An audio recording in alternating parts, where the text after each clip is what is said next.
भारतीय संविधान में कुल आपको 22 भाग, 12 अनुसूची तथा 395 अनुच्छेद है। आज की इस वीडियो में हम देखेंगे जो कि 12 अनुसूची है। टोटल 12 का 12 अनुसूची आज के इस वीडियो में देखेंगे। अगर आपने इस वीडियो को देख लिया तो आप कोई भी कॉम्पिटिटिव एग्ज़ाम देंगे, अगर अनुसूची से कोई भी प्रश्न आता है तो मेरा गारंटी है कि आपको अनुसूची से कोई भी प्रश्न आपको नहीं छूटेगा। आपको जानकारी के लिए हम आपको बता दें कि जब संविधान को पहली बार 26 नवंबर 1949 ईस्वी को संविधान सभा में पारित किया गया था, उसमें पहले आपको 8 ही अनुसूची था, परंतु वर्तमान में कुल आपको 12 अनुसूची है। प्रथम अनुसूची में आपको कहा गया है कि भारत में कुल आपको 28 राज्य है और 8 केंद्र शासित प्रदेश है। तो 28 राज्य और 8 केंद्र शासित प्रदेश है, इसका जानकारी आपको प्रथम अनुसूची में आपको मिल जाएगा। नेक्स्ट है आपको दूसरा अनुसूची। इसमें भारतीय व्यवस्था के विभिन्न जैसे राष्ट्रपति, राज्यपाल, लोकसभा के अध्यक्ष, उपाध्यक्ष, राज्यसभा के सभापति, उपसभापति, उच्चतम न्यायालय और उच्च न्यायालय के न्यायाधीशों और भारत के नियंत्रक महालेखा आदि को कितना आपको वेतन दिया जाएगा, जिसका प्रावधान आपको कुल अनुसूची 2 में आपको दिया गया है। नेक्स्ट है आपको अनुसूची 3 में आपको इसमें विभिन्न पदाधिकारी, मंत्री, उच्चतम न्यायालय के न्यायाधीश, राष्ट्रपति जो अपना पद ग्रहण करने से पहले आपको शपथ लेता है, उसी शपथ का विवरण आपको अनुसूची 3 में दिया गया। जैसे कि अभी लोकसभा का चुनाव हुआ है, उसमें आपको लोकसभा के जितने भी आपको सांसद चुन करके गया है, जो अभी शपथ लिए हैं, तो उस शपथ का विवरण आपको अनुसूची 3 में आपको भारतीय संविधान का अनुसूची 3 में आपको दिया गया है। नेक्स्ट है आपको अनुसूची 4। इसमें अनुसूची 4 में आपको कहा गया है कि भारत में आपको राज्यसभा की जितने भी आपको राज्य है उसमें आपको राज्यसभा की सीटों का आवंटन किया गया है। इसमें आपको कहा गया है कि आपको कौन सा राज्य में आपको कितना सीट है राज्यसभा का, कौन सा राज्य में आपको कितना सीट नहीं है, क्षेत्रफल के अनुसार कौन सा राज्य में आपको कितना सीट देना चाहिए। टोटल राज्यसभा के सीटों के आवंटन के बारे में आपको अनुसूची 4 में आपको प्रावधान आपको किया गया है। नेक्स्ट है आपको अनुसूची 5 आपको कहा गया है। इसमें विभिन्न अनुसूचित क्षेत्रों और अनुसूचित जनजाति के प्रशासन और नियंत्रण के बारे में उल्लेख है। सीधा सी कहा जाए कि आपको एसटी के जो भी क्षेत्र है और एसटी लोग जहां निवास करते हैं उसमें आपको उसके प्रशासन तथा नियंत्रण के बारे में, उसके सुरक्षा के बारे में आपको अनुसूची 5 में दिया गया है, ताकि आपको एसटी के लोग हैं वो आपको पिछड़ा वर्ग में आते हैं, पिछले स्तर के लोग हैं, उसे आगे बढ़ाने के लिए आपको विशेष प्रशासन और नियंत्रण का उल्लेख आपको अनुसूची 5 में किया गया है। नेक्स्ट है आपको अनुसूची 6।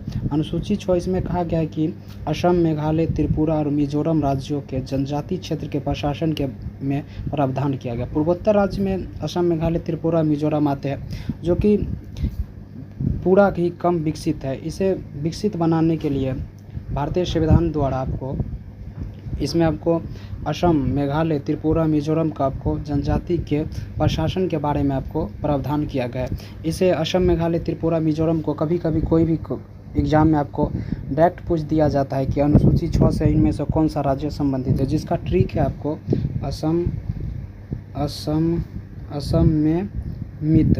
असम में मित्र आपको ट्रिक है। कभी कभी आपको क्वेश्चन पूछ दिया जाता है। तो असम से आपको असम हो गया, मे से आपको मेघालय हो गया, मी से आपको मिजोरम हो गया, त्रो से आपको त्रिपुरा हो गया। नेक्स्ट है आपको 7वीं अनुसूची। इसमें केंद्र एवं राज्यों के बीच शक्तियों के बंटवारे के बारे में आपको दिया गया।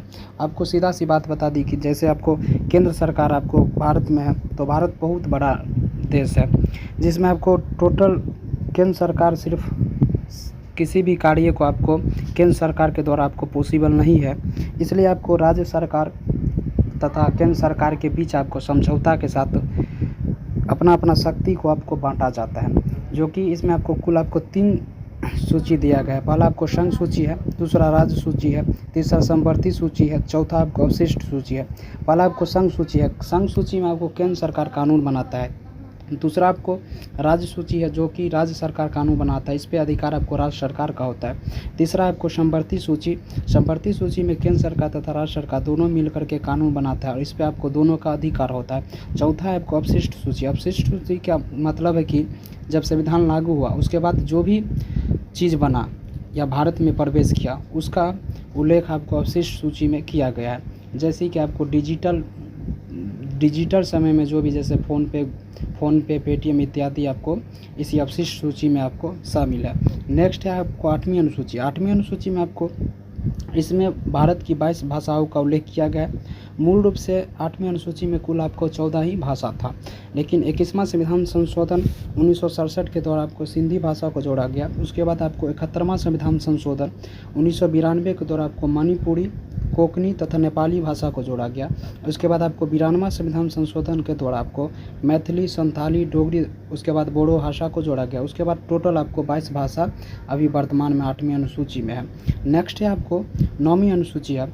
हमने पिछले कहानी में हम आपको बताए थे कि संविधान जब प्रथम बार आपको 26 नवंबर 1949 ईस्वी को पारित हुआ था, उसमें आपको कुल आपको 8वीं अनुसूची थी, लेकिन अभी आपको वर्तमान में आपको 12 है, जिसमें आपको पहला अनुसूची है 9वीं अनुसूची है। 9वीं अनुसूची को आपको प्रथम संविधान संशोधन 1951 के द्वारा आपको जोड़ा गया था, जो कि आपको भूमि सुधार से हमको संबंधित है। 10वीं अनुसूची है। 10वीं अनुसूची को आपको 52वां संविधान संशोधन के द्वारा आपको जोड़ा गया है 1985 ईस्वी में। यह आपको दल बदल से आपको संबंधित है।